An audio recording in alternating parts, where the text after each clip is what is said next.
Hey everyone, this podcast is part of Story Mode, the podcast network of Gamefully Unemployed. You can support us and gain access to other great exclusive podcasts at patreon.com/gamefullyunemployed.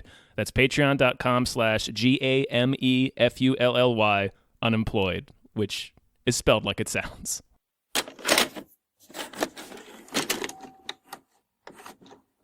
You know what? Yes. Yeah, agreed. Yes. Hi, everyone. Hello, everyone. My name is David Bell. My name is not. It's Tom Ryman.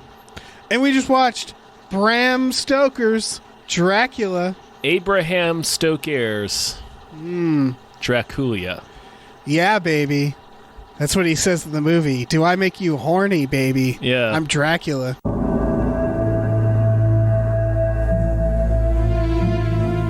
Here occurred the frightening and shocking history of Prince Dracula and the woman he loved. I have crossed oceans of time to find you. Do I Classic make lines. you fangy? The answer is yes. He does. He makes several broads, with the scientific term, fangy in the movie. Real quick. It's Thursday. Yeah. So that means this was given to us, gifted to you by one of our patrons. Big thank you to Harris and Millie. Thank you. Thank you both. Harris and Millie. I assume that's two people. Could be one with a strange name. I like to think of them as a law firm. It would be a good law firm name. It's a solid name for an entity. Yeah, and they are an entity. Like a collective entity. Yeah. Thank you. Thank you to Harris and Millie for asking us to watch this Coppola film that I'm sure a lot of people have seen, or at least seen spoofs of. It's what is it? 1992. Big fat summer movie. Big old wild. Summer movie. Because what is Keanu coming off of for this? Point Break. Yeah, and then Anthony Hopkins, Actually, coming off of Silence of the Lambs. This is not a summer release. This came out in November. This was a holiday season release. This was designed for Coppola to get his company out of bankruptcy, I believe. There's a lot of notorious behind the scenes stuff. Probably because of making movies like Dracula. Yeah. No, this actually made money, I guess. No, I meant. I'll clarify that as this episode goes on. The Bram Stoker's Dracula is, if you're not like a super film nerd, like it's a deceptively complicated film. Yes. In terms of how much effort and technical know-how and tricks and savvy it took to bring to life. Yeah, notoriously difficult. Yeah, the story goes that they offered Coppola like a top-notch visual effects supervisor and team, and he fired them. Yep. And hired his son, and all the special effects are in camera. And what that means is that they did some optical effects where they would shoot on, if they were doing matte paintings, before we could do that digitally, you'd have to expose the film to the matte painting with a blackened out part of the frame, and then you'd shoot it again with the live action parts to combine the two. And in this case, I believe they did that, and that was the extent of optical effects. I think other than that, a lot of it was in camera in the sense of there's a shot of the book and a train, and it's composited into one shot, and it actually isn't a composite. They built a giant book and a model train and just staged them together so they looked. They use a lot of they were two different things. They use a lot of front and rear projection in this too. Yes, a lot of that. I think one shot of the mist. I think there's one digital effect in the movie, and I think it's a shot of the mist coming under the door. Is that right? Okay. I mean that when Dracula comes in, when Dracula mist. I think so. It's at minute 30. It's in the first chunk of the film when Jonathan's at his castle.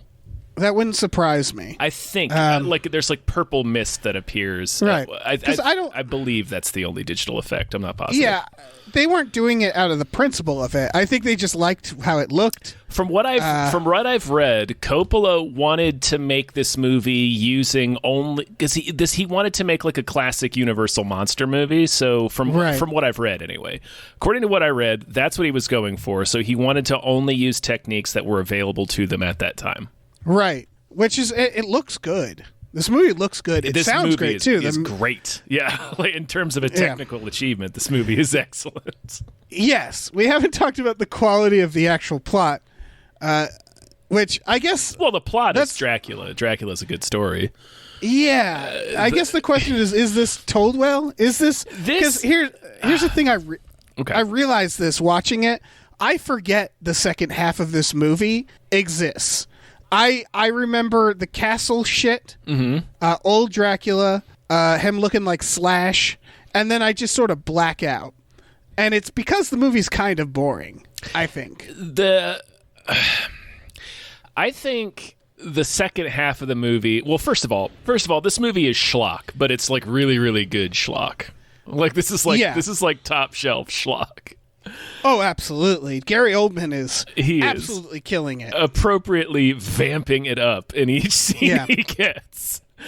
And God bless little Keanu Reeves. He's trying his best. For so much of the movie, he's doing scenes alone with Gary Oldman, and that's it. Gary Oldman or Anthony Hopkins.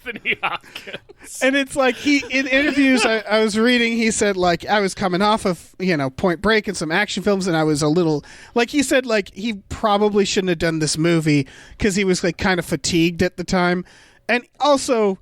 I mean, bless his heart. He's not the best actor. He is out of his depth. Like, yes, I love Keanu. I'm like every other human being on this planet. I adore Keanu Reeves. He is out of his element in this film. He is drowning in every scene. Yeah. Some of those scenes with Gary Oldman are fucking rough. Yeah, it's like it's Gary Oldman and a panicked mannequin. That's pretty much it. A pannequin. Yeah, it's the acting equivalent of watching someone get the shit kicked out of them. Yeah, and then it's like watching a massacre. Winona Ryder, who I also think is like she's a good actress. At this time, I thought she killed it in like Beetlejuice. Yeah, no, this movie, again, I don't know if it's the conditions. I did hear a weird thing, which is that in rehearsal, her and Gary Oldman got along really well, and then when they started shooting, they didn't like each other anymore, and no one really knew what happened. Okay, it sounds like you're about to finish the story. Okay. No, that's it. That's all I read. Oh, from what I've read, from what I've read, there was something like they would. I'm gonna. This is apocryphal as shit, but I know there's an element where Coppola wanted in some scenes. He was doing a Kubrick thing where he wanted the cast to like some members of the cast to not support her. Oh yeah, that makes sense. He did a lot of Kubrick.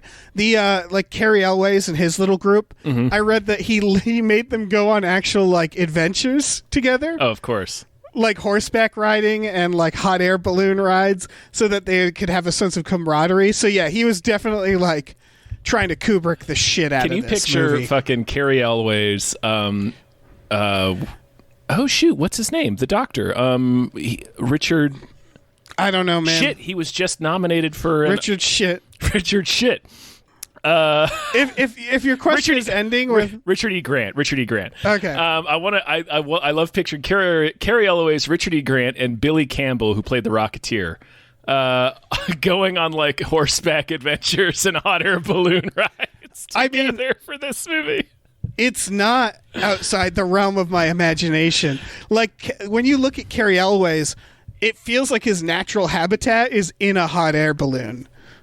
Like he just feels like, particularly the way he is in this movie. Like he plays a foppish British lord named Lord Arthur, and it's just what a like you were created to play these kinds of roles, Cary Elwes. Yeah, the cast is like, man, I forgot that Cary Elwes is in it. Fucking Tom Waits. Yeah, I always forget Tom Waits when he shows up. Shows up as Renfield, who never leaves the jail cell. No. He has very little purpose in this movie. No, he's just he's the only purpose he really serves in the story is that the story is what do they call it? Epistological. It's when a story is told via letters. Right. So it's like it's meant to be like a dark version of the Bible, I think.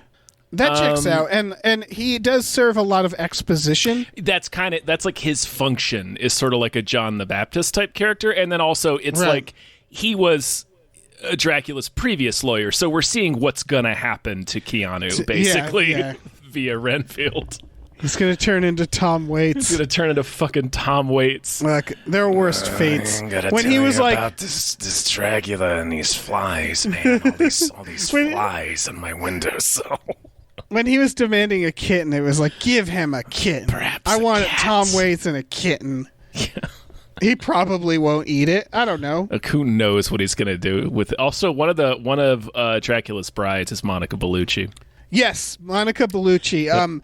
I was reading behind the scenes stuff. My favorite behind the scenes fact that I found from it was apparently in the DVD commentary. Is that all of Dracula's bride scenes? All of those actresses had agreed to appear naked in the movie, and then when they got on set, no one wanted to ask them to undress, so they never had nude scenes. That's apparently the story. Coppola asked his son, was like, "Can you ask them to undress?" And he was like, "I don't want to." Like, what a weird, right? Yeah. Because they're on a set. I was talking to Abe before we recorded, and he suggested it was probably like they got on set, and it wasn't how they imagined, and probably it was like, you know what, we probably don't need them naked. Like I could see them just on set being like, I guess we could ask them, but like, why are we doing this? Like I could also see because this movie when it came out, this movie had a big reputation for like. Audiences walking out in disgust over like the violent content. Right. So maybe I could see them getting like Coppola maybe getting nervous at one point about the rating. Although it doesn't seem like something he would give a shit about because he disappeared into the goddamn jungle for Apocalypse Now. So who knows? Yeah. Who knows what happened? They cut like 20 minutes from this of violence. Other behind the scenes information because I was reading a lot. This is my favorite behind the scenes. They did a reshoot when Keanu and Winona get married. They didn't like the scenes, so they did a reshoot. Oh yeah, with an actual priest, and they just did the ceremony, and afterwards realized, I think we just married them. Yeah. It's a story. Yeah. I think Winona Ryder told it recently in an interview. Right. That's pretty funny. Where it's like technically they got married. Oh, that's the same. That same interview is where I read the bit about Coppola would have like Gary Oldman and some other people off camera like saying mean things to her in between takes to sort of keep her in a headspace, and she was like the person who refused to do it was Keanu. Of course, it's like of course Keanu refused to do it because he's the best of all of us. Right, he's the finest human. Yeah. Also, he's kind of like, I mean, they cast him to have like a face to lure in young people, but he's also like the least important person in this movie in terms of like he's a side character. He's like fifth build in the ending credits. Yeah, and this is also 1992 Keanu Reeves, so he doesn't really have like that much juice behind his name. So it's like. Yeah. He probably also felt like I probably really shouldn't. There's a number of reasons I shouldn't do this. Right. Yeah. Man, I guess we could talk about the plot. Do you want to talk about the plot? It's Dracula. I mean, what do you guys... Yeah, it's Dracula. Have you guys not seen Dracula? I don't know, man. I don't know. Here's the thing is that the book is... I've always heard that the book is different. They nerf Dracula in the books a bit. Like, so I don't know how much of this is actually it's different, the book. It's different from a lot of interpretations, but this movie is almost verbatim. It's Bram Stoker's Dracula. Yeah. Which there's some debate of why they did that. Obviously, Coppola has a habit of including the author in the titles of his movies, but also does he? Yeah, I think they do it for The Godfather, right? And they do it for The Rainmaker. Oh yeah, maybe. Yeah. Yeah. But there's also, they said that because Universal has there's a version of Dracula that Right. Universal owns the rights to or something. It's that specific, and I guess they wanted to differentiate between Universal's Dracula and their Dracula. Yeah. Did he? So he becomes a vampire by just saying "I hate God" and stabbing a cross. Well, that's the thing that I have to. The movie is verbatim, except that. Okay, because I wrote down do all crosses have blood in them? Yeah. If I crack open a cross, can I get some sweet cross blood? The Drink that, and then you're a vampire. The stuff that's different is Dracula's backstory. In the novel, he doesn't really have a backstory. He's just a fucking demon. Right. And this movie really goes the tragic backstory direction. Right. So really, the stuff that's different is all of his backstory stuff. The fact that Mina was his love from a previous life, that's not in the novel. He's just obsessed with Mina because he's obsessed with Mina. Right. Because he's just a weird creep. Right, because he's a ghoul. He's an actual ghoul.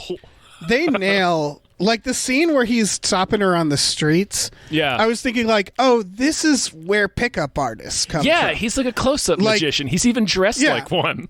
Yeah, he's dressed like an absolute asshole. Yeah. And he's stalking her on the street, and she is rightfully hey, get away from me. Right. He's wearing those tiny sunglasses that make you look like a dipshit in the 20th and 21st century, but in the 19th century you just look like a fucking psychopath wearing glasses like that. Right. He's insufferable. Yeah. I'm glad they nailed that. Dracula to me is, at least the first part, is the story of how old people's houses are weird.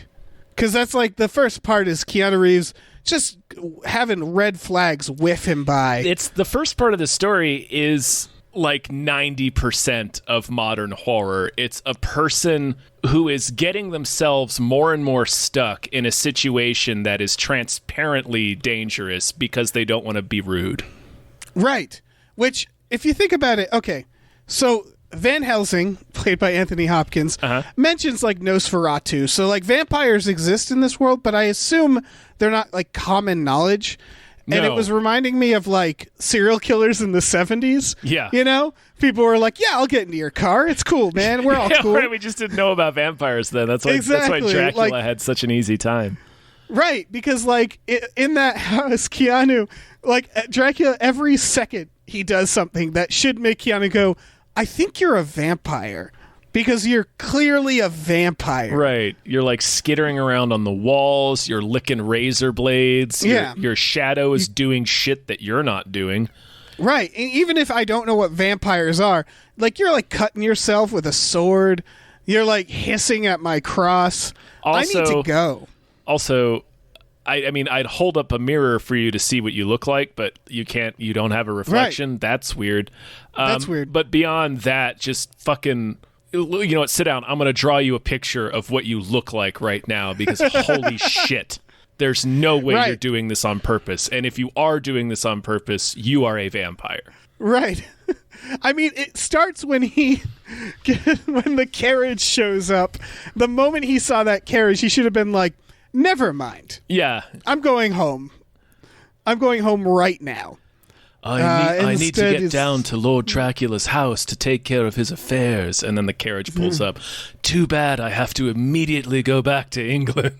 Right. I'm not getting on that fucking carriage. Yeah. You're picked up by a phantom and fucking... Yeah, like an actual ghost. Yeah. Yeah, I think...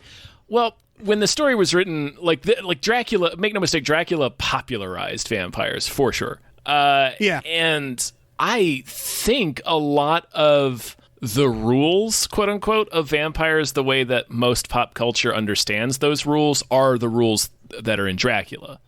Right. And they're not like, we've talked a little bit about it on like Mulder. Like there's some other stuff from folklore that's really strange. Like they can't cross running water. I think that's in Dracula. I remember researching an article about this. I think it's in. I think that's why he has to have because he crosses the ocean, but he has to do it in a casket that has his own. Right, because he has to. He can't cross like running water. No. I think the book describes him like someone did like a police sketch artist did this project where they drew characters based on their descriptions in books. And if you find Dracula's, he has like a unibrow. Yeah, he looks like a real dickhead. He doesn't look fun. And so I don't know. I'm sure, they took liberties because you're adapting a book. Mm-hmm. Why wouldn't you? But like Dracula in the book and pretty much in this movie, he's a plague allegory, right? So it's like he's not super formidable unless like unless like a bunch of things are in alignment. So like he has to spend most of the story hiding. Yeah, he's just powering up. And in this movie, it's like, oh, who would have thought his weakness was slashing his throat? Right. His weakness is stabbing him in the chest and cutting his head off. And it's like, that'll get most of us. Yeah. Good job. Yeah, like I don't know what the problem is. In the final scene where like all of Lucy's suitors plus Jonathan just finally run Dracula down and kill him. It's like all he really does that entire final climactic showdown is sit in his casket going like, oh shit, oh shit, oh shit, oh shit, oh shit. Yeah. He pops out of his box of dirt like an exotic dancer out of a cake, and then they slit his throat. And the weirdest part, his fucking ass. Yeah, and then he fucks off with Winona Ryder. And the weirdest part is they're like, "Should we go after him?" And they're like, "Nah." And then he just dies. Like he's so unformidable, but they don't have to go make sure he dies. Right. They're like, nah, we did it. They'd rather sit with Billy Campbell in his final moments than chase Dracula. I gotta talk about the character Lucy. Sure. Who is, from beginning to end, her only emotion is horny. Yes. Yeah. She is horny for the entirety of the film. Mm-hmm. When she's a vampire, when she's not a vampire. When she becomes a vampire, it only cranks her horniness up like 110%. She fucks a werewolf. Which I guess is Dracula? Yeah. That's it's Dracula wolf. I don't know what that is. It's a scene in this movie. It's my favorite scene because Winona Ryder walks in on her fucking the werewolf turns to her and goes, "No, do not see me." And it was like, is the werewolf embarrassed? Yes. There's something so much like that's the weirdest part of it, right? Right. It's like the werewolf is like, "Oh God, you're seeing my balls." Embarrassed. Yeah, well, it's like Dracula's like slumming it right now in his view. So he transforms into a werewolf when he wants to slum it. Yeah, and I can't tell. I assume Lucy's bewitched, but again, she never stops being horny, so it's hard to tell. If she was just like, look, I need to have sex. That's my entire character. I mean, and this werewolf Carrie Elways isn't doing it. This American dude isn't doing it. So this werewolf is open for business. Both things can be true. That's true, and I think they are. Yeah, I mean, the movie seems to be pretty clearly telling us that she's being mesmerized, but also she's super horny all the time. She really is. Default emotion. Right.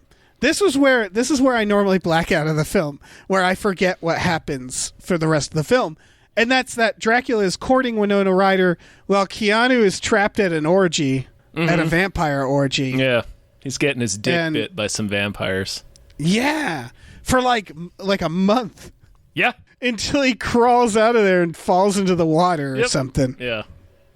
He really isn't a hero in this. No, he just politely gets kidnapped. Right. It's the first chunk of the story is told from his perspective, and then he basically disappears from the entire story. Yeah. Van Helsing is fucking roaring around asking widowers if he could chop off the heads of their dead wives. Played by Anthony Hopkins. Yeah, so it's just Anthony Hopkins. Yeah, pretty much. Excuse me, I wonder if you'd mind terribly if I strolled down into your crypt and chopped this your dead bride's head off. I like that he has like the husband drive the stake in. Like he's teaching a kid to hunt. It's important for him to do it. Yeah, it's like a rite of passage. He's like, no, you do it. No, I think isn't there some gobbledygook in the movie about they have to be destroyed by somebody who cares for them? Probably, I don't know. That's like when Winona cuts Dracula's head off at the end. Right. Meanwhile, Tom Waits is just still in jail. Could I have a cat? You could bring me a cat. Yeah. Right. So yeah, it's Keanu eventually gets out and he writes Winona Ryder. Is that it? And he's like, "Hey, listen, man. So I'm still around." Weren't any phones in 1897? Yeah, and God, does she marries him? Dracula's all mad. Yeah.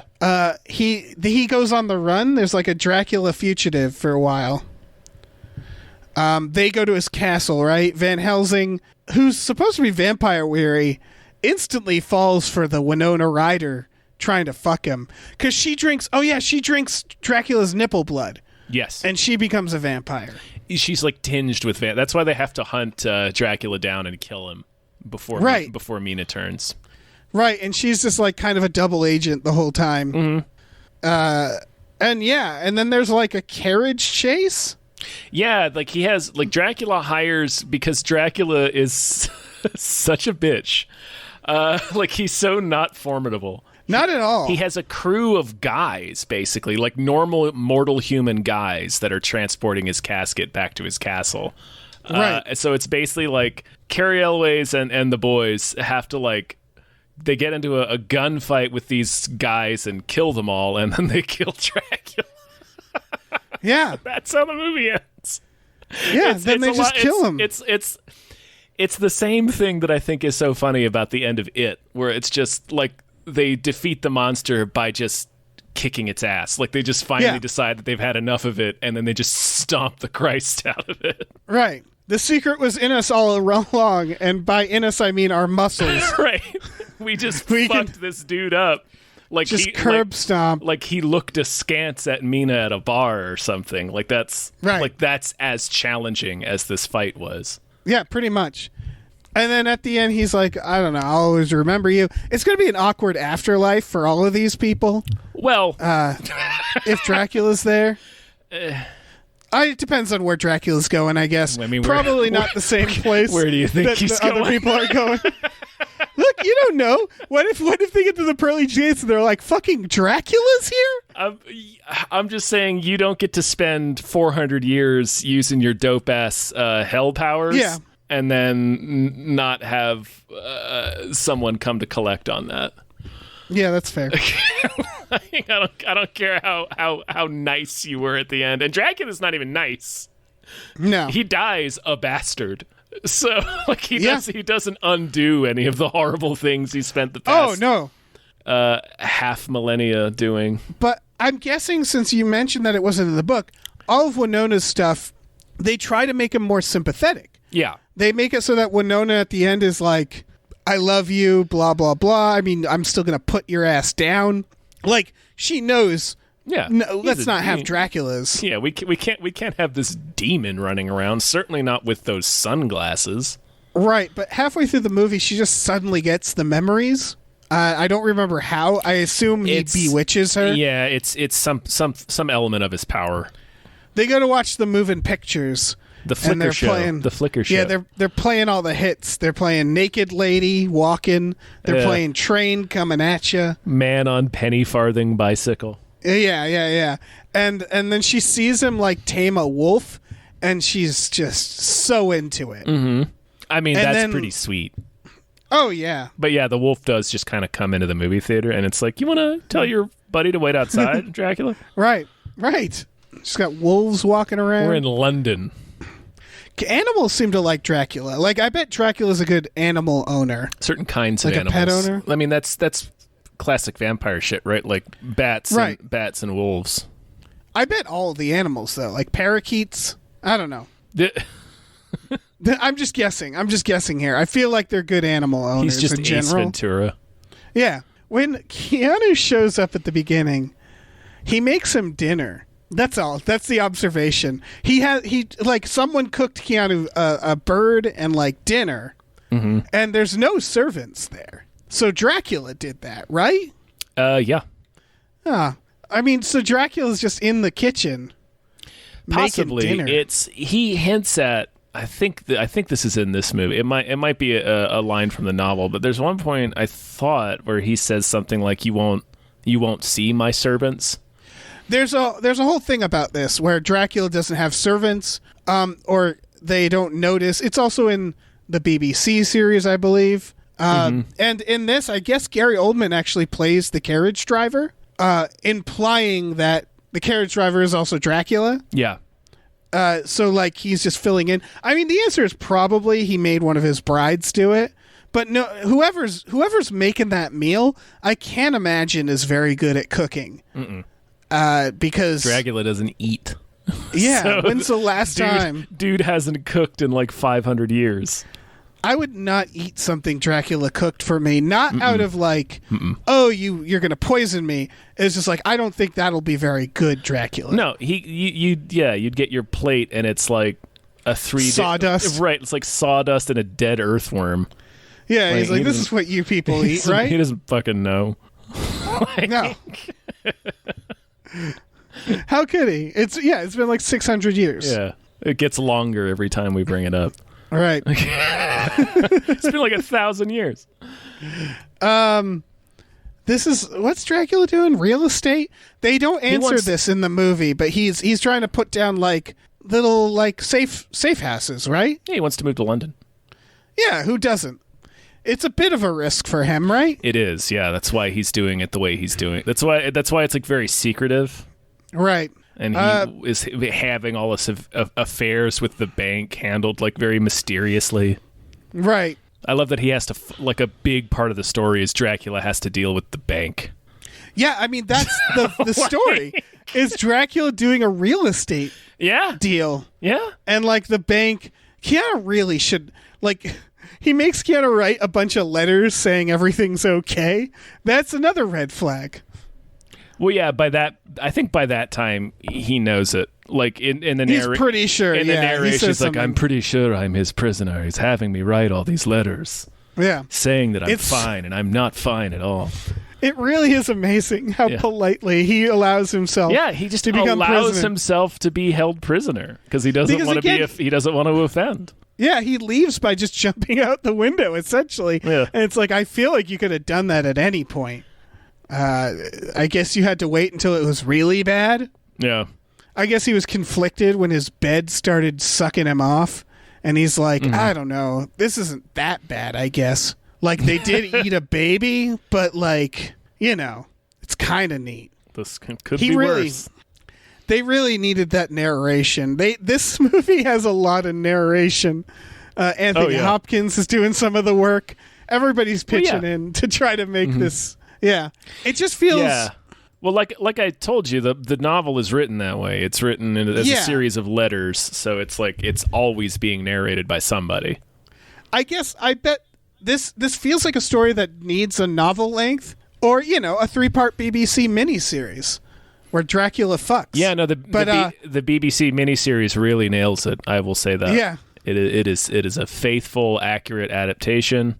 Airtight. Yeah, doesn't do anything strange. Nope. Yeah. But you know what I mean? Where it's like some of the character motivation is downright silly. And I feel like if you just had more time with the characters and maybe someone who's not Keanu Reeves doing the character, you could get it across. Because Keanu Reeves' character is baffling in this. Mm-hmm. He's just very blank. Yeah. I don't know. I don't know. Is this a classic? I don't know that you'd call it a classic. It's definitely a fascinating artifact of the time. Yeah, like everybody knows this film, but I don't think people like throw it on with family, I don't think so. No, it's not. Nobody watches this on Christmas. No. But you know what I mean? Like, no one throws it on Halloween. You know, people aren't like, let's watch Bram Stoker's Dracula. Because it's not a horror movie. It's like a drama. I guess kind of an epic. I don't know. It's gothic. It's a gothic horror movie for sure. Gothic. Yeah. It's not scary. Like, it feels like they're intent. Like, the shadow stuff feels like a bit, like a comedy bit, rather than it's scary. You know what I mean? Yeah. I wonder how the shadow chokes Keanu Reeves. It knocks stuff over. That's true. Yeah, it is a bit much. I wonder how much of that is because of the Simpsons episode, but no, I don't. Well, that's the thing is, I feel like the Simpsons episode is almost redundant because the shadow is doing bits in the movie. Yeah. And then it's funny because Keanu Reeves just sort of rolls with it, and he can't emote that it's weird. Like, he's just kind of blank. So it feels like a Leslie Nielsen character. Yeah. Like, just ignoring the wackiness of the situation. So it makes the scenes comical. He simply does not have the capacity to react like a human. Like, this movie's grotesque, and I'm sure there's imagery that would scare a person, but I don't think the movie's scary ever. Like, there's a couple shots that are like, ooh. Yeah. But, like, I don't think Coppola's making a horror movie. I don't know. I disagree. It depends on... I don't know. I mean, it's definitely a gothic horror film. Yeah. It's not scary. I don't think that means it's not a horror film. Right. That's fair. But I'm just wondering if it's set out to be scary, you know? I think so. Like I said, this movie had a reputation when it came out. Of like being as people bloody. People not being able to stomach it. Well, yeah, I mean, they kill a baby. They do, and it's real, like, it's very, like, the film does a good job of playing with that plague metaphor in that like, the lighting, it feels very diseased. Like, the movie feels feverish. I love the look. Yeah, the look looks is great. absolutely fantastic. It looks great. Yeah. This movie on a technical level, music, effects, cinematography, editing, etc., is phenomenal. It's an achievement. Yeah, it is an impressive achievement from every conceivable technical standpoint, in my opinion. Yeah, me too. So, like, the question is, why doesn't it quite work? Why isn't it a classic? Yeah. And why is it that it bores me? And I think it might have to do with the fact, and I don't know, I can't really pin the blame on anybody because, like, Keanu, like we said, drops off in the movie. He's not... Keanu drops off... Winona Ryder is basically the through line. Like, yeah, and she's not great in this movie, so that's not helping. But no, but she's not written... I was going to say, there's nobody who's that charismatic in it. There's no characters that, like Dracula is like... Dracula's the most, yeah, because he gets the most space to sort of play around in. But even he's, like, distant and creepy. Yeah. Because he's Dracula. He's Dracula. That's the point. Yeah, exactly. And the movie doesn't need to be, like, funny or playful, but there's just no... There's no one that I'm rooting for or following. Well, I disagree that there's nobody you're rooting for. Is it eventually, like... The movie kind of becomes Jaws in the second half, where it's just about a group of guys hunting down a monster. Right. Like, I feel like this movie... But we never got to know any of those guys. Right, we don't really know them that well. The characters... the character we know the best is the Doctor out of that group of people. Like, we don't really spend time with Cary Elwes or Billy Campbell. We also don't spend time with Van Helsing. Not really. No, he's barely in it, and that's he's a minor character in the story too. But I think part of it is a symptom of the story in that the interesting stuff in Dracula is kind of front loaded. Like, the front half of the story is way more interesting than the back half. Right. That's when everybody loves the lore and shit. Yeah, and the front half is when all the creepy stuff, all the mysterious stuff, all the lore stuff. It's when all that's going on. Like, the second half of the movie, particularly like the last half hour, is when we already know all the tricks now. It's just about getting the characters to Dracula so they can kill him. Yeah. All right. I have a weird comparison. Okay.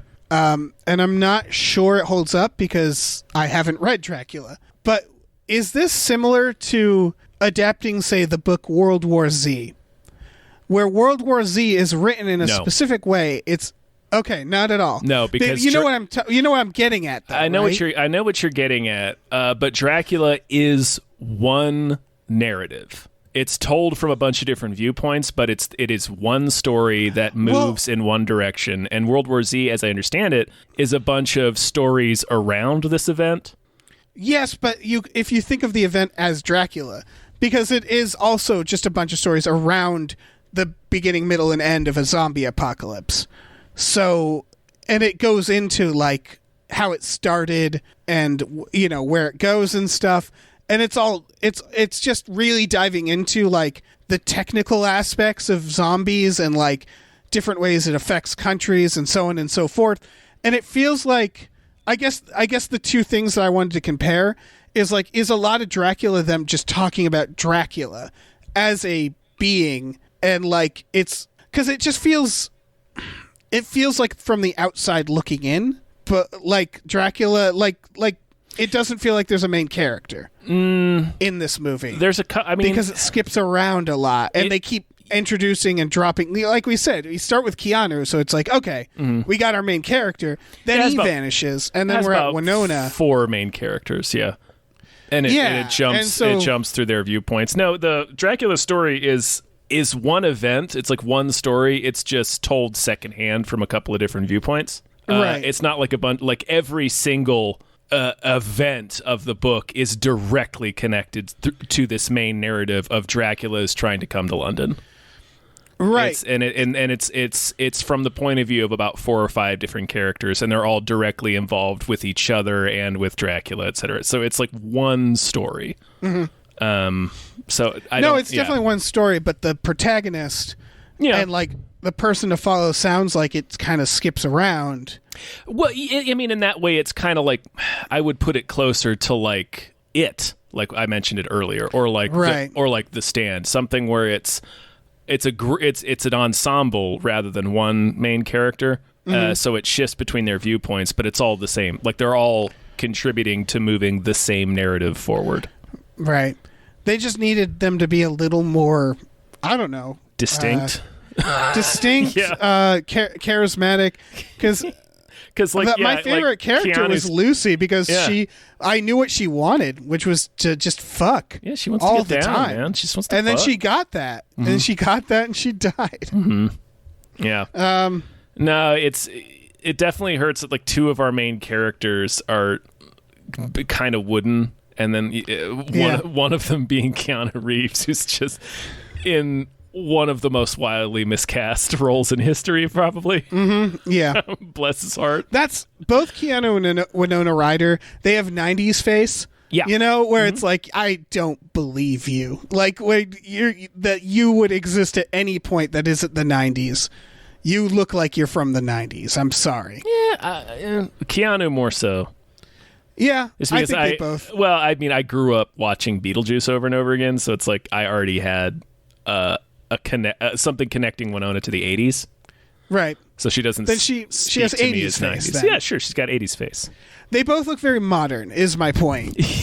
And sticking them in this Victorian setting, it's just like, nah, I don't. Well, I'm sorry. They were also kind of like hot young stars of the time, so they couldn't really help but be modern. Right. Just because of that's what we know about them. They're like 2 it people of the moment. I know they purposefully cast them because they were known, but maybe a couple of unknowns would have been better. There's also a scene where she's at a party and she's talking about Lucy, and she's like, "Oh, all the guys love Lucy, not like little old me." And I'm like, "You're Winona Ryder." Winona Ryder, yeah. That's movies. Yeah, that's just movies. Like she's all that. They put glasses on. Oh yeah. I'm forget Rachel Lee Cook, and they're like, she's hideous. Yeah. Like, okay. You could argue, like, kind of remembering that this movie came out in 1992. Kind of the majority of the cast would be considered unknowns at the time. That's true. Keanu is unknown. Well, Keanu and Winona are the people that you recognize, but like Gary Oldman, probably not a lot. Certainly not a lot of American audiences knew who he was in 1992. Yeah, probably not. You had Cary Elwes from Princess Bride, but he's kind of more like a niche famous. Right. He's also not a big role in He's not a big role, and he doesn't. Even Anthony Hopkins, again, coming off of Silence of the Lambs. Coming off of Silence of the Lambs, yeah. But yeah, like Richard E. Grant, Billy Campbell, like most of the main cast are unknowns. Like I wouldn't have been able to tell you who the fuck Tom Waits was in 1992. Even if I was a Tom Waits fan, I might not have necessarily recognized that as Tom Waits. Yeah, that's very true. So yeah, I think they kind of spent their star money on, Keanu and Winona and Anthony Hopkins, and then everybody else. I mean, that's why you make a big budget. Well, at the time, but you make like a big budget, high profile Dracula movie in 1992 with Gary Oldman as your star. It's like, man, that doesn't make a lot of sense. Right. It does if you know Gary Oldman. It does if you know Gary Oldman, yeah. At the time, I would have been like, oh, yeah, of course. Just from what he had done at that point. What had he done at that point? Sid and Nancy. Sid and Nancy. Did he do The Professional at this point, or was The Professional later? I think I want to say The Professional's 94. Yeah, it might be. I don't know, man. He was Lee Harvey Oswald and JFK, but like he really hadn't done much at this point, I don't think. He makes a great Lee Harvey Oswald. Oh, he really does, yeah. Yeah, you look at him, he just screams Lee Harvey Oswald. All right, I'm looking at his filmography. Like Sid and Nancy was like 8 years before this. Like he was kind of, and that wasn't a big movie, I don't think. Not really, no. Like this is kind of like his first big movie. Yeah, that's kind of wild. Yeah, I mean, he's amazing in it. Yeah, no, he's killing it. I mean, obvious, yeah. Like you said, like if we went he's back, the reason to watch this movie. Yes, 100%. Like the movie looks great, but like. Yeah, it's a little empty in terms of, like, again, it's why I forget most of this movie, is because you start watching it, it looks great, Gary Oldman's killing it, and then in the second half, he also kind of drops off because he becomes young, and I forget why he becomes young. He just can. Goes in his dirt. Yeah, he's got a lot of powers. Yeah. Once he becomes young, he kind of stops being as fun.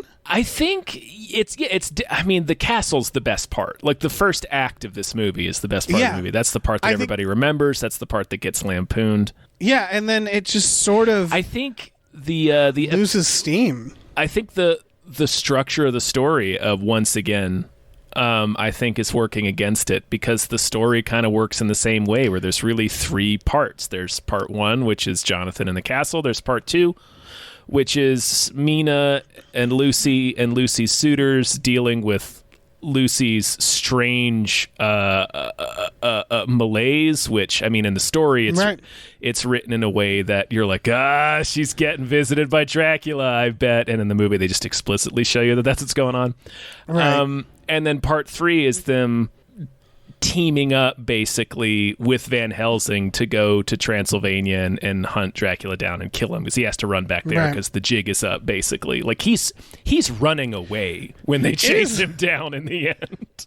It is a very simple story. But what I was going to say is the nature of the story structure, it removes the most entertaining character for most of the story. Like you don't Dracula, like you said, Dracula and Keanu both leave the movie after Act 1 and don't really come back. Right. Like they should have made him like time travel or something. Yeah. You know?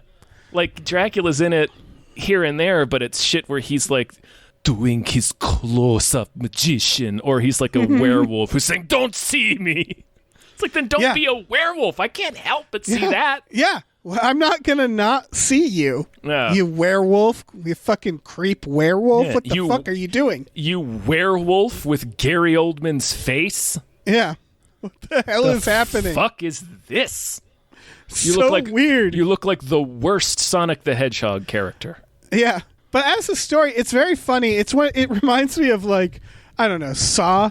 You know how, or like the first Friday the 13th, where it always starts from this kind of quaint horror story, and then it spins off into this ridiculous lore. Yeah, and then the lore is wild. Yeah, Dracula's no different. He's like a weird creep who comes to London and then gets chased away and murdered. And then now we just cut to now, and we have like fucking Dracula 2000 or whatever, where it's like the lore is spun wildly. I would love Bram Stoker to see what we did with this book. We did with Dracula. Yeah, just show him Dracula 3000 and watch him tear his own heart out of his chest. And because he I don't know. Can't handle what he's seeing, like the pure ecstasy of seeing moving pictures on top of the fact that he's watching his creation cruise around in space, like his frail little body wouldn't be able to handle it. I'll say that like Dracula is kind of the inverse of that, I want to say, because like the story is about you slowly discovering the lore. Like the lore is already in place and it's happening behind the scenes. You just don't understand what it is yet. And then as the story goes on, and you know the rules, you're able to look back at the earlier stuff and be like, oh, that's what was happening there. Okay. And the movie does away with a lot of that, because one, it's a movie, and because two, it's 1992. All of us know the Dracula rules now. It's not like a surprise that it was when Bram Stoker wrote the novel. Van Helsing pops up for one thing because they knew. He was like, they have a scene where he pops in and he's like, by the way, vampires can be out during the day. Okay, bye. And then they show him out during the day because like they had some note where they're like, some producer was like, I don't understand the scene. He's out during the day. And they're like, yeah, he can do that. And they're like, well, you're going to have to tell people that because people are going to get confused. Like it felt like they specifically spliced in Anthony Hopkins just to explain that one thing. And the rules, I mean, it's folklore, so the rules just depend on whatever story is being told, and they go back and forth. So I honestly can't remember if that's from... I don't know. Because I know there's two different versions of vampires. One is that they burst into flame when they go into sunlight, and the other is that they can go in sunlight, they're just incredibly weak, and they can't really use too many of their powers. Right. And I can't remember which one of those is in the Dracula novel. I don't know. They chose one though. Yeah, they picked one, and it's fine. Like I don't care. Yeah, as long as they explain. I don't know. Interview with the Vampire is just a similar thing where at the very beginning, Christian Slater's like, so tell me all the rules, and he tells him all the rules. Yep, and that's it. Yep, and then the movie continues. Yep, and so it's like it feels like every vampire movie has to do that to some extent. Yeah, and that was only 2 years after this movie. Wow. Yeah, Interview with the Vampire is 1994. Yeah, and if I was Coppola, I'd be a little bitter, but like Interview got it better. Like I know they're very different stories, but I think Coppola is like, I want to do old school Dracula and take audience through that. And then Interview comes up and they're like, yeah, but what if that? But they fuck. Yeah, and they're like hot. And one of them's Tom Cruise, and it's like, I mean, Joel Schumacher. First of all, Joel Schumacher's only going to make the horniest movie he possibly can in any given situation. Which isn't to say Dracula, this movie isn't horny, but... Right. But, like, it's not Joel Schumacher horny. No, Joel Schumacher, he can bring that shit to a new level. He'd have fucked this movie right up. Yeah. So, like, Coppola set out to be like, I'm going to make a classic gothic horror film that evokes movies of the 30s and 20s and like that period. Yeah. And then Joel Schumacher was like, I'm going to make a modern gothic horror movie. Right. Coppola wanted us to eat our vegetables, and Schumacher shows up with ice cream. Yeah, basically. And it's like, which movie have I watched more? Yeah, exactly. I mean, I've watched both of those movies a lot, but I watch them for different reasons. Yeah, like, very different reasons. I sit there and watch Dracula 90% of the time. I'm like, fuck, look at this shot. Just like everything that's going on in it. And then the other 10% is, man, Gary Oldman's killing it. It's a very good background movie. Yeah. Because it's like, I can't, when I, like sitting here trying to watch it, it was exhausting. It felt like a 4-hour long movie because there's just scenes where I'm like, God, this is boring. Oh, I had an easier time with it. I mean, I know you've watched. I think you've watched this movie a lot. Like I said, I've watched it a lot, and I forget it every time. Yeah. Because there's just scenes that go right through me. And then there's other scenes that are unforgettable. Yeah. It's beautiful. Yeah. It's such a well crafted film. Mm-hmm. It just is missing something that makes it entertaining. It doesn't have any standout characters really apart from Dracula himself, and like we said, he goes away for over half of the movie. And the story itself, just by the nature of the structure of the novel it's based on, I don't think it translates as well unless you do the thing that you mentioned earlier where you really give us time with these characters, because as it is, and it's the same way in the novel, the characters are all incredibly bland. Like, nobody stands out. Right. They're all just they're all very utilitarian. They're serving a function in the story rather than actually being characters. Right. So I think that's like the main reason that this movie isn't like a revered classic outside of people who are just like technical aspects of movie making. You kind of have to change it. You either have to shoot it like, look, you either have to be the BBC and make Dracula Dr. House when it's like, we love him, but he's rude. And by rude, I mean he murders people. That's basically, they just did Sherlock again, but rude. Dracula. Well, it was Stephen Moffat. But yeah. I know. And then they make him time travel, and they're just like, fuck everything. They don't say fuck everything. They grab you by the collar and say fuck you specifically. Yeah. When that time travel jumps in there. Oh, yeah, they spat in my face, and I drank it. I drank that spit. I loved it. So you either have to go fucking buck wild, or I would say you need to change it in terms of perspective. You need to, like, make it more of a horror movie, make it more from, like, Winona Ryder's character or something, and, like... You definitely need to whittle down the perspective shifts. Yeah, I think so, and I think you could make a very scary movie from her perspective. Yeah, you lean on the stuff that was creepy about the novel, which is you're being told, like, you never experience the story from Dracula's point of view in the novel. Yeah. So it's like, I mean, I compared it to Jaws already, but it's not unlike that, right? Because you have to you learn kind of like, you see like the aftermath of what's happening, and then you sort of have to put together what exactly Dracula's doing.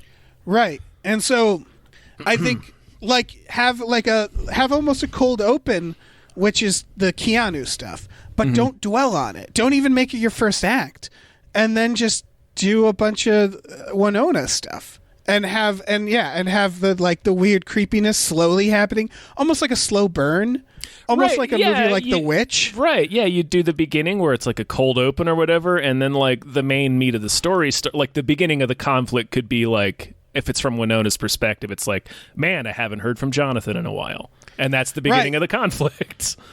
Right. And there's like weird, creepy shit's happening around her, like she feels a presence, but it's not as, like I think you could actually do this with more modern horror sensibilities now that we will accept a slow burn. Mm-hmm. I guess this is why it doesn't feel like a horror movie, is they do this whole opening intro of the lore. And it like feels like it's like Lord of the Rings shit. It's a real mask off. They do so much to humanize Dracula that he's not scary by the time he enters the movie as Dracula. You're like, oh well, I know this guy's whole story. He's not really a bad dude. Something shitty happened to him, and now he pledged his soul to evil. Yeah, it feels like I'm watching a historical account rather than a horror movie. Like, we don't really need his backstory. No, it's again. I said it earlier. It is that is one of the things that is added in the movie. He does not have a backstory in the novel. Right. He's just Dracula. Yeah, that's all he needs. He's a fucking shitty vampire. There you go. Yeah, it's a very interesting film because you're right. It's technically a horror film, but it's not really framed like one. Oh, I disagree, but I don't. I think the idea of like now, I guess there's a. You know what it reminds me of is like The Mummy, because The Mummy begins the same way, where it's like, let me tell you the story of the mummy, and that's what this does, and then it sets it up, and then The Mummy isn't really a horror film as much as it is like an adventure with horror elements. Yeah. This felt like a drama with horror elements rather than a straight up horror movie. Like, it's not shot like a horror movie, I don't think. No, I'm going to push back a little bit because of the comments I made earlier about like how you get like the plague feel from a lot of it.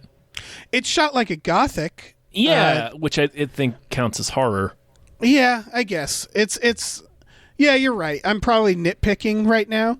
But it doesn't feel like it feels like it sets out to disturb audiences. Yes, not to scare you.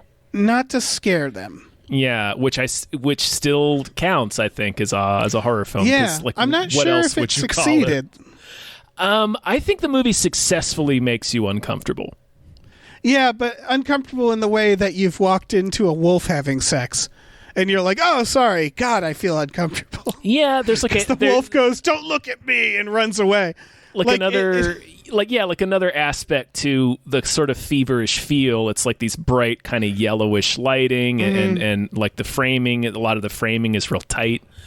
You get that sort of contagion feel. You also get like a pulp feel. Yeah. Which feeds into like the schlock feeling of the movie. So it's like you constantly. I mean, particularly with the werewolf fucking, but like you constantly are feeling like you're watching something you're not supposed to be watching. Yeah, oh for sure. Like, and I think that has to have been like he has to have been aware of that, right? It's Coppola. That's the thing. I don't think it's by mistake. Yeah, I don't think he set out to make a particularly scary movie. No. It's more kind of comical. Like. I don't think there's a single moment in this that sticks with me as a horror thing. Like, it doesn't stick with me like, ooh, what a shot. Like, it's more like, that's fucking hilarious. Like, when Dracula's crawling up the side of the castle and it's old Gary Oldman. Yeah. And, like, that's a funny fucking shot. And I think they know it. Like, I think they know, like, when the fucking shadow starts choking Keanu Reeves, that's a comedy beat. Like that's funny.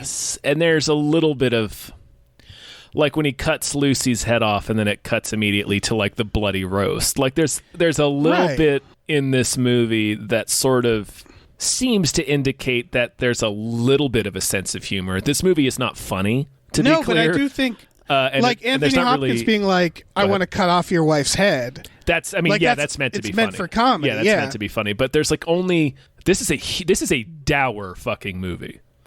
Yeah, like there's I mean, unless you're like laughing at shit like how wild it is that old ass Gary Oldman with his just unbelievable hairstyle. I do not believe that hairstyle is crawling across the ceiling like a beetle. Or like all the Dracula brides are like a baby when they whip out the baby. Like unless you're finding stuff like that's fun to laugh at because it's so over the top or whatever, this movie doesn't have a sense of humor, really. No, I would compare it actually. We already mentioned to Interview with the Vampire in terms of what it is to horror, because Interview with the Vampire also is not a traditional horror movie. No, it's another gothic horror movie, but it's made that has horrific moments. It has disturbing moments that are unforgettable, but it's more like upsetting. Like the word is more upsetting, where you're like, oh, I don't like that. You know, like, oh, I don't want them to eat. Oh, they ate a baby. That's like upsetting. I don't like that at all. Yeah, I'm not comfortable with that. I am anti that most days, you know? Like I think this werewolf's going to fuck that lady. I don't like that. Yeah. Yeah. Hey, lady, don't fuck that werewolf. Don't fuck that werewolf. Get away from that werewolf. Go back inside. Lock the door. Yeah, that's a horny werewolf. There's a fuck werewolf running around out in your garden. Mm-hmm. You don't want that. That's the worst kind. Yeah. Worst kind of werewolf. I've seen the howling. Yeah, I don't know. Interview with the Vampire is just... It's the same kind. It's a gothic horror movie, but made like a modern movie. Mm-hmm. They time travel, sort of.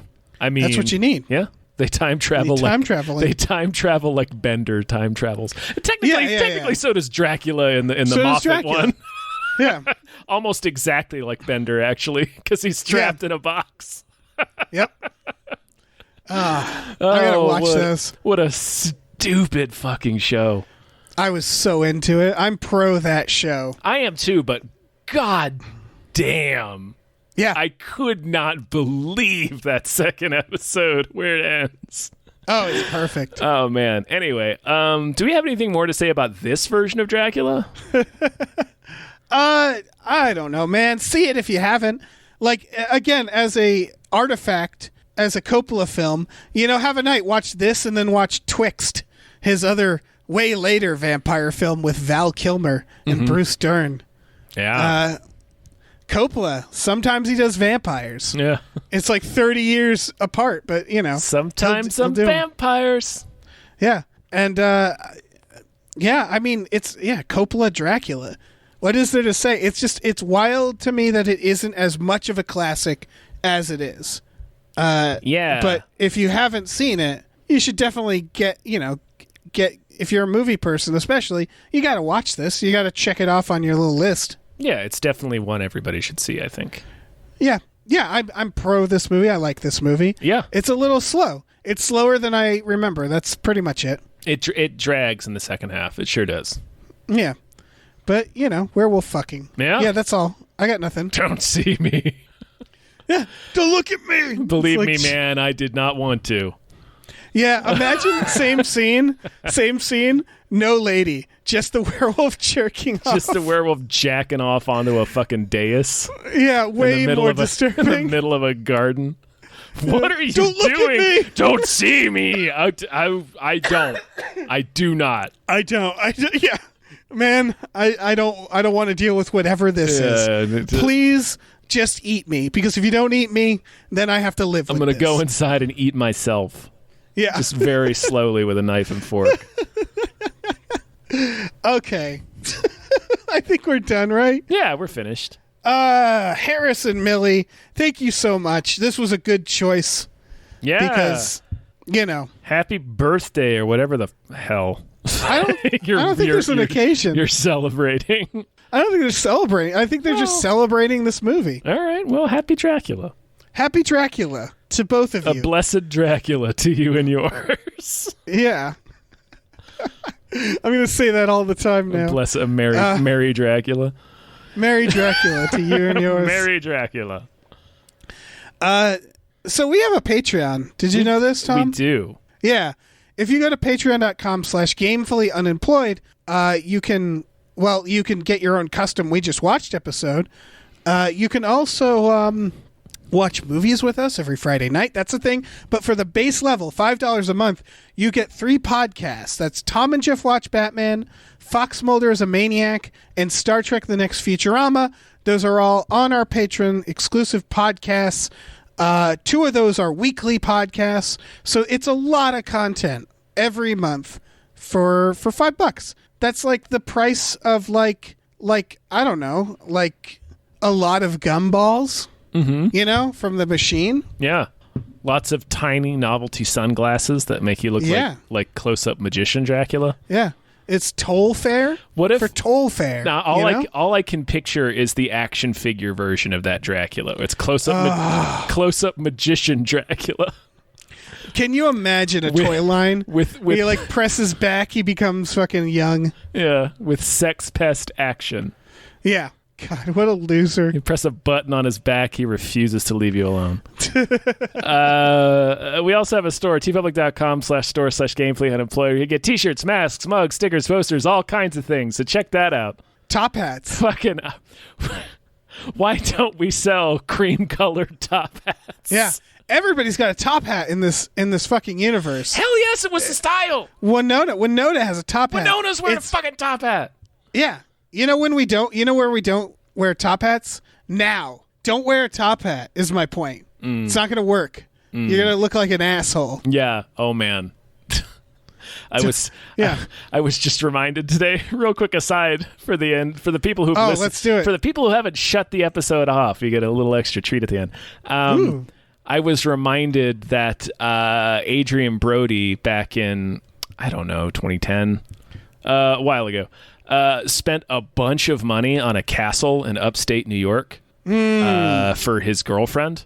What an asshole! Like I forget her name. She's a I don't know. A model. Anyway, the point is, he dumped a bunch of money into buying this castle and renovating it for her, and they did this really hilarious photo shoot for like Hello Magazine or something about it, where it's just them posing like a bunch of dicks around the property. Like there's one shot of him driving a backhoe she's standing on the steam shovel part, like posing, and he's leaning out of the cab, and he's wearing like a full top hat and tails in the What picture. are they up to? Well, they're going to a fancy backhoe party? Yeah, it's like an all-in-one backhoe. It's like a combination. It's a combination backhoe, forklift, and bulldozer. Anyway, What the fuck? or steam shovel. So anyway, the point of the story is like I think like a year after that photo shoot, she left him for Chris Hemsworth. Oh, perfect. And, Perfect. Yeah, and like they're married and have like a bunch of kids now, and like for the next like 5 or 6 years, like Adrian Brody's doing dog shit movies like the Jackie Chan, the movie he did with Jackie Chan and John Cusack. Nope. No idea. Oh yeah, the one oh Jesus Christ. Yeah. Where John Cusack like gets his eyes cut out. Spoilers for that movie. He sure does.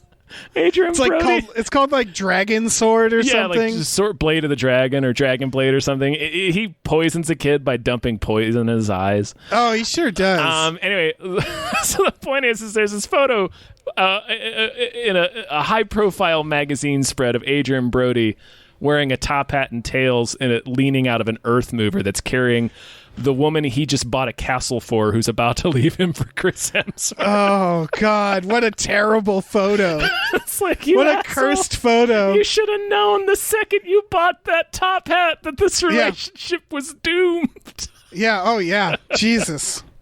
I'm not gonna lie, Tom. I did Google cheap castles while watching this movie. Let me tell you, the results in America. Depressing. I mean, it wasn't. It was like a farmhouse that he had renovated into a castle. It was not a real castle. Yeah, that's all you can get in America is like McMansions that are made to look like a castle. Yeah, and it's then bleak. this motherfucker in this fucking Dave Adrian Brody. Google the photo. Okay, hold on. Adrian Brody, Hello Magazine. Everybody do this with us. Top hat. I'm just gonna write. Wow, Topher Grace came up. It tried to fill Adrian Brody top hat. All right, hold on. Okay, sorry everybody. We're not cutting any of this. I found it. All right, I'm gonna send Adrian it to Brody you. top hat. What magazine? Hello Magazine. I'm gonna send it to you in Discord. I found it. All right, but I'm gonna try to. Okay. Oh my God! It's worse. It's such a bad picture too. Look at him! Like he just made a wish on like a fucking singing frog to have Oh my God! this earth mover and this gorgeous woman appear, and he's like, and I have a top hat and tail. I expected it to at least be black and white, Nope. like a tasteful, like weird artsy photograph. It looks like it's just someone took a photo. Like it looks like they were doing this anyway, and then a photojournalist like snapped a photo. It doesn't look like it's staged. Like the angle is wrong. Right, and the way she's standing on the shovel portion, like all I can think of is Tom Hardy lashed to that mast in Mad Max. Oh yeah, like it looks like Adrian Brody has tied her to the front of this thing and is about to ram through a wall of like his greatest enemy. Like, well, hanging out in a junky top hat. Fucking top hat. Oh my God. With his fucking $10 million house in the background. Oh my God, what an asshole. That's why you don't buy castles for people. No, you don't. No, don't buy someone a castle. Period. It's a good moral to this whole podcast. Yeah. Don't spend your money on people like that. It's not a good idea. Yeah. Like you buy someone a castle, cross oceans of time to be with them. It's nope. Don't Neither do of those that. things. Don't peg your self-worth on somebody else, man. It's not worth it. Mm-hmm. Don't wear a top hat. Don't wear a top hat. Do not peg your self-worth on someone else and or a top hat. Yeah, that's good. I think we figured out the lesson. Mm-hmm. All right. We can close the door on this. Yes. That's it. That's all. That's a show. Bye.